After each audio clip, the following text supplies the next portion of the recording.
नमस्कार हिंदुस्तान। आज मैं आपके लिए लेके आया हूं एक बड़ा ही इंटरेस्टिंग टॉपिक। जी हां दोस्तों, 8 तरह के एक्सपोर्टर ये आपको सिर्फ मोस्टली भारत में ही मिलेंगे। जी हां, आप सही सुन रहे हो। अब तक आपने सिर्फ 3 तरीके के एक्सपोर्टर सुने होंगे, manufacture exporter, merchant exporter, service exporter. लेकिन आज मैं इस लिस्ट में आपको बताऊंगा वो 8 तरह के एक्सपोर्टर जो आपको अपने ही आजू बाजू में मिल जाएंगे और जो आगे होने के बाद में इसी एक्सपोर्ट बिजनेस को गालियां देते हुए मिलेंगे कि इसमें कुछ नहीं रखा। तो आपको भी ये वीडियो अंत तक देखना है और समझना है कि आप कौन से नंबर के एक्सपोर्टर हो और किस तरीके से आप अपने एक्सपोर्ट बिजनेस को एक सफल बिजनेस बना सकते हैं। तो चलिए शुरू करते हैं फटाफट। नमस्कार हिंदुस्तान, मैं Chetan Kumar Verma, international biz consultant, EXIM business advisor YouTube channel पर आप सभी लोगों का हार्दिक स्वागत करता हूं।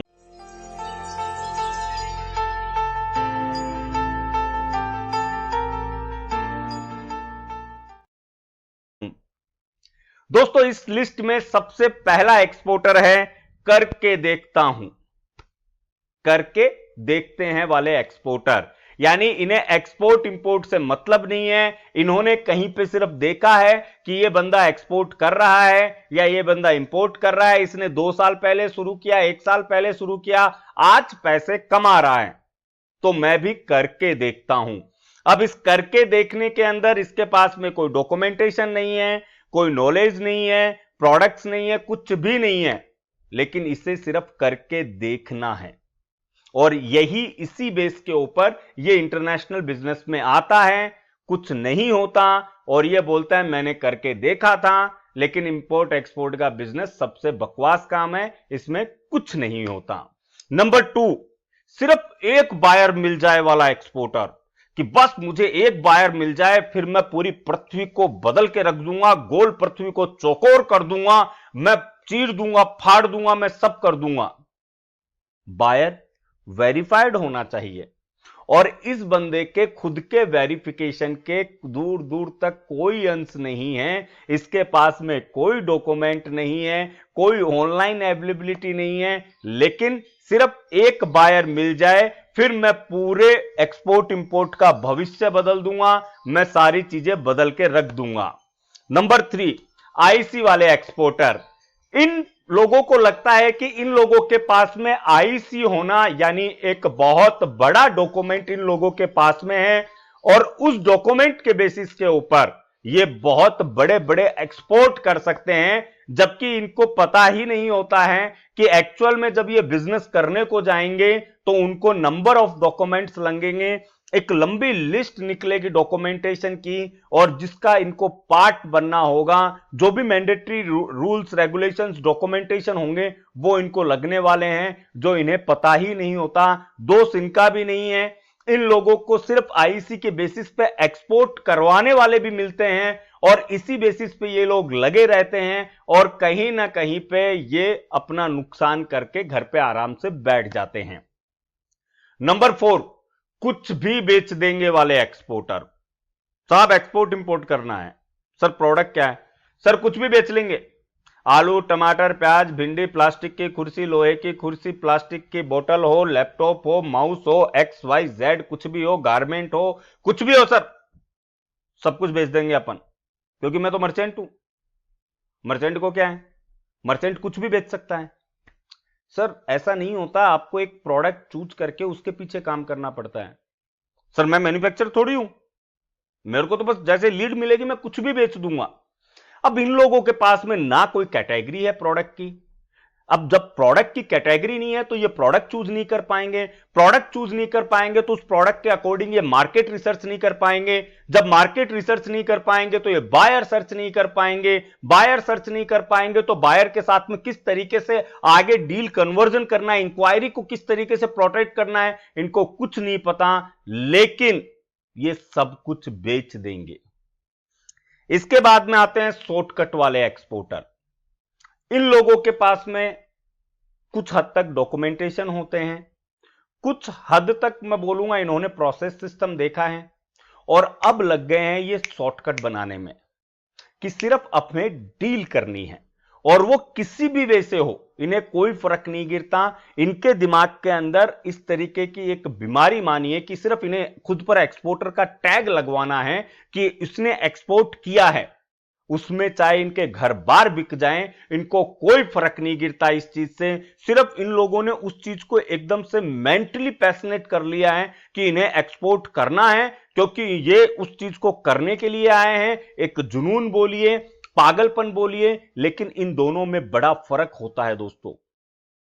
जुनून आदमी को उस काम को करने की ताकत जरूर देता है, लेकिन उसका रास्ता पता होना चाहिए, अदरवाइज वही जुनून है वो इस इंसान को खत्म कर देता है। जिस तरीके से आपने मदमस्त हाथी को देखा होगा कि अगर एक हाथी जब ज्यादा जुनून में आ जाता है, मदमस्त हो जाता है, तो वो खुद का भी नुकसान करता है, जंगल का भी नुकसान करता है। इसी तरीके से ये लोग होते हैं शॉर्टकट वाले एक्सपोर्टर, यानी इनको एजेंट मिले, इनको कुछ भी मिले, इनको सिर्फ एक्सपोर्ट करना है। सामने वाला कौन से पेमेंट टर्म पे बात कर रहा है, कौन से इनको टर्म पे बात कर रहा है, किस प्रोडक्ट की बात कर रहा है, बायर से कुछ पूछना तो छोड़ ही दीजिए। इसे सिर्फ माल भेजना है, इसे वो एक्सपोर्ट के साथ में, कंटेनर के साथ में फोटो खिंचवानी है, लोगों को दिखानी है कि मैंने एक कंटेनर भेजा था। इसके बाद में इसका चैप्टर क्लोज है, वो पेमेंट कभी आएगा नहीं, क्योंकि इसने ऑलरेडी वो शॉर्टकट प्रोसेस अपनाए हैं जो कहीं ना कहीं पे आपको नुकसान के रास्ते पे ही लेके जाएंगे। इसके बाद में छठे नंबर पे आता है हाफ नॉलेज वाले एक्सपोर्टर। ये सबसे ज्यादा खतरनाक होते हैं एक्सपोर्ट के अंदर। इन लोगों की दिक्कत यह है कि इन्हें पूरा प्रोसेस सिस्टम पता नहीं है। इन्होंने कुछ फिल्में देखी होती है एक्सपोर्ट इंपोर्ट से रिलेटेड, कुछ वीडियोस देखे होते हैं, थोड़ी सी इनकी जो स्टडी होती है वो होती है।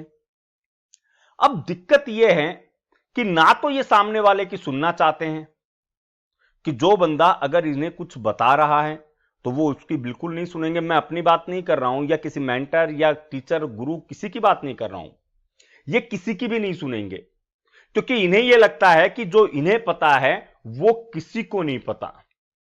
इवन जब आप प्रैक्टिकली मार्केट में जाते हो सेलर्स के साथ में नेटवर्क क्रिएट करने को, बातचीत करने को, तो ये उस टाइम पे भी इस तरीके से बातचीत और बिहेव करते हैं कि सामने वाला भी इन्हें, चल भाई आगे चल, दोबारा आई मत। और उस टाइम पे इन लोगों का कहना होता है कि इंडिया के अंदर कोई भी किसी की हेल्प नहीं करता है, क्योंकि इनके पास में पूरा नॉलेज नहीं है, और ये उस नॉलेज की वजह से ओवर कॉन्फिडेंट हो चुके हैं। ये उस हाफ नॉलेज की वजह से सामने वाले की बात सुनने को तैयार नहीं है। ये उस हाफ नॉलेज की वजह से सामने खुद की स्किल्स को अपग्रेड करने को तैयार नहीं है। अगर इन्हें यह बोला जाए कि सर ये नया डाटा है या फिर ये नया नोटिस है, एक बार आप पढ़ लीजिए, हाँ पता है मेरे को, पढ़ा है मैंने, कोई फर्क नहीं करता उससे हमको। आपकी पर्सनल स्किल ही आपको इस बिजनेस के अंदर सफल बनाती है, ये चीज आप नोट डाउन कर लीजिए। इसके अलावा इस बिजनेस में सफल होने का कोई भी मार्ग नहीं है।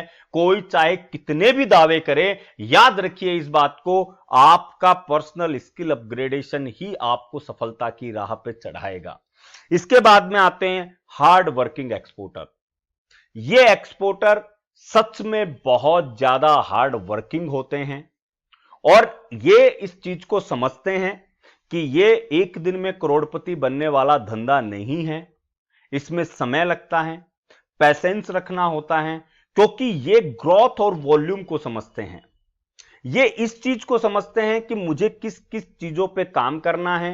ये शॉर्ट एनालिसिस करते हैं, स्ट्रेंथ, वीकनेस, अपॉर्चुनिटी, थ्रेट, सभी चीजों पे काम करते हैं, प्रोडक्ट्स पे काम करते हैं, कंटिन्यू नॉलेज अपग्रेडेशन पे काम करते हैं, और ये उस हार्ड वर्किंग से खुद को सफलता की राह पे लेके जाते हैं। और यकीन मानिए ये लोग, समय लगता है लेकिन ये लोग सफल जरूर होते हैं।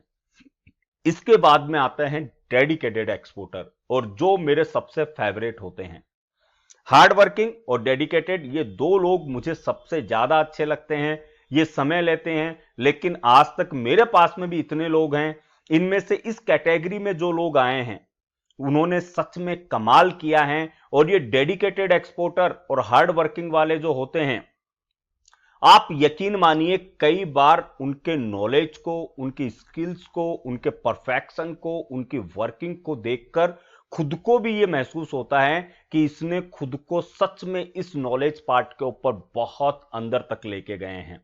डेडिकेटेड एक्सपोर्टर का मतलब यह नहीं है कि आप बाकी सारा काम धंधा छोड़ दो और सिर्फ आपने अपना पूरा 100% इसको दिया है। डेडिकेशन का मतलब कभी भी समय से नहीं होता है। बहुत सारे लोग इस चीज पे कंफ्यूज होते हैं कि साहब मैं जॉब कर रहा हूं, जॉब के बाद में मैं किस तरीके से इसको काम करूं। सर, डेडिकेशन का मतलब होता है कि जो आपने एक टाइम टेबल अपना बनाया है, जो एक टू डू लिस्ट बनाई है, जो आपने अपना एक वर्किंग सिनेरियो बनाया है, आप उस पे किसी भी हालत में डेली काम करोगे। आप उस चीज को नहीं छोड़ोगे, चाहे कुछ भी हो जाए, आपने उस चीज पे काम करना ही करना है। यह होता है डेडिकेशन। यानी इनको अगर मार्केट रिसर्च करनी है तो ये कंप्लीट मार्केट रिसर्च करके ही उठेंगे और ये वो डाटा लेके उठेंगे मार्केट रिसर्च में जो अच्छे अच्छे मार्केट एनालिस्ट जो करते हैं उन लोगों के पास में भी नहीं होता है। इवन जब ये बायर सर्चिंग पे लगते हैं तो ये लोग इतना डेडिकेशन के साथ में बायर सर्च करते हैं, बायर के साथ में कनेक्शन क्रिएट करते हैं कि बायर भी सोचता है कि मुझे एक अच्छा एक्सपोर्टर मिला है जिसके साथ में मैं काम कर सकता हूं। तो दोस्तों, ये 8 कैटेगरीज थी एक्सपोर्ट इंपोर्ट के अंदर जो लोग आते हैं उनके एक्सपोर्टरों की। आप इनमें से कौन सी कैटेगरी में हो? आप यकीन मानिए अगर 1 से लेके 6 नंबर तक के एक्सपोर्टर की कैटेगरी में अगर आप हो, क्योंकि you are the best teacher for yourself. मैं किसी को लिस्ट आउट करने के लिए वो नहीं हूं। You are the best teacher. आपको खुद को पता है कि आप कौन से लेवल पे हो और आप यकीन मानिए जब आप इसमें से डेडिकेशन वाले पे या हार्ड वर्किंग एक्सपोर्टर के तौर पे आ जाओगे, आप अपनी सफलता के रास्ते खुद खोल लोगे।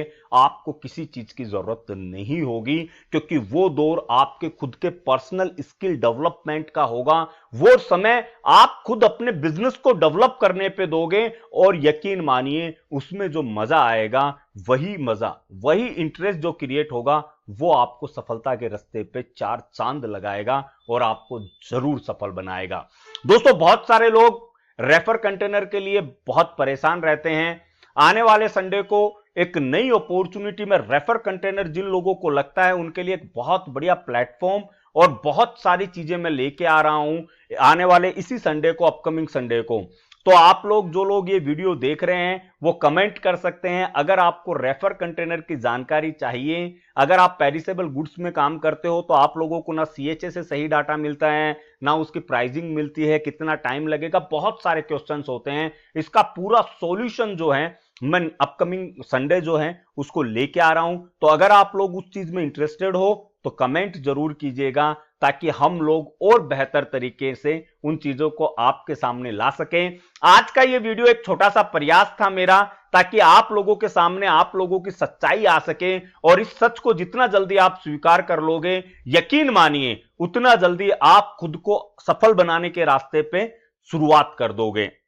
वीडियो अच्छा लगे तो लाइक जरूर कीजिएगा क्योंकि आजकल हम लेके आ रहे हैं कुछ नए हटके टॉपिक, कुछ ऐसे टॉपिक जो सच में आज के जो स्टार्टअप हैं उनको जरूरत है इन चीजों को समझने की, ताकि वो सच में एक डेडिकेशन के साथ में सिर्फ एक हंसी मजाक के तौर पर इसे ना लें।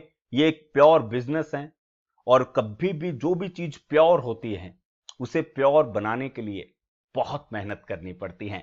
तो मिलते हैं नेक्स्ट वीडियो के अंदर एक नए टॉपिक के साथ में। वीडियो अच्छा लगे तो शेयर जरूर कीजिएगा ताकि वो लोग, वो स्टार्टअप जो आज इस समय सफल नहीं है, वो भी समझ पाए कि वो सफल क्यों नहीं है। जय हिंद, जय भारत।